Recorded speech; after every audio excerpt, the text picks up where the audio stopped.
Okay, here's Seven on the Rocks doing his big point 0.8 to 0.85 meter show jumping rounds, even though I'm telling you these jumps were bigger than that.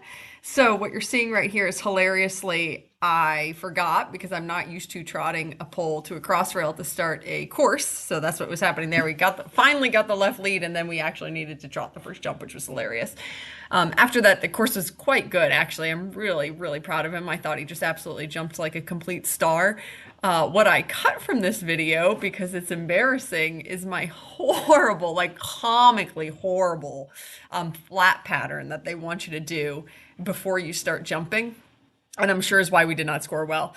Oh my God, he jumped that so well. What a good boy. So they want you to come in and basically do a figure eight, a canter on each lead, on each side of the figure eight, and basically Seven counter cantered both sides of the figure eight on each lead. And we were not supposed to be counter cantering. That's kind of his thing. When he gets nervous in a show jumping ring, I just sort of lose, he's a little anxious and I lose his brain and rideability, and it really shows in his leads. Actually, that's really where it really comes out. Oops, I missed there, and he was a superstar.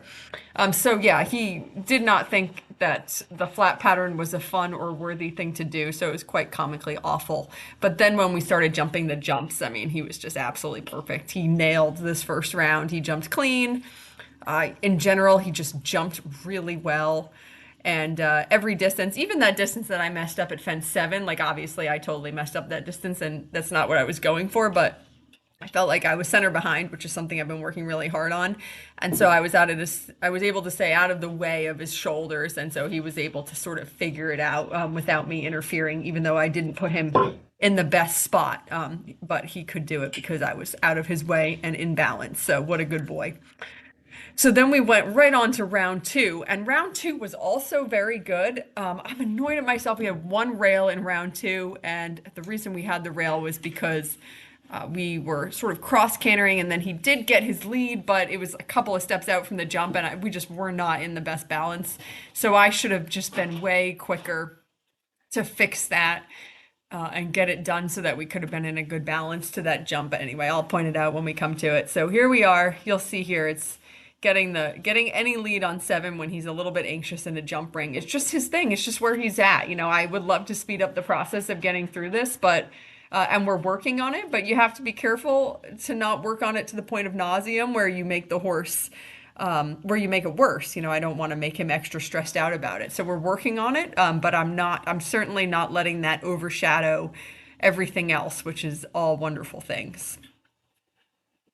And both times he jumped this jump in this course, he just absolutely nailed it. In round 1, he landed on the left lead, which was obviously better, but then I totally messed up the distance. This is the one I got the bad distance on the first time. So this time he landed, and we just kept the counter canter lead, and we got a much better distance. The reason we had a better distance was not because we were counter cantering versus true lead. It was just I just managed to keep the power in that turn a little bit more, because that was actually a really tight rollback turn. So I just rode it. We just kept coming better through the corner, so we got there with more energy and a better balance, which is why it worked out better that time. And it just so happened to be out of the counter canter, which is actually more impressive. That was very good.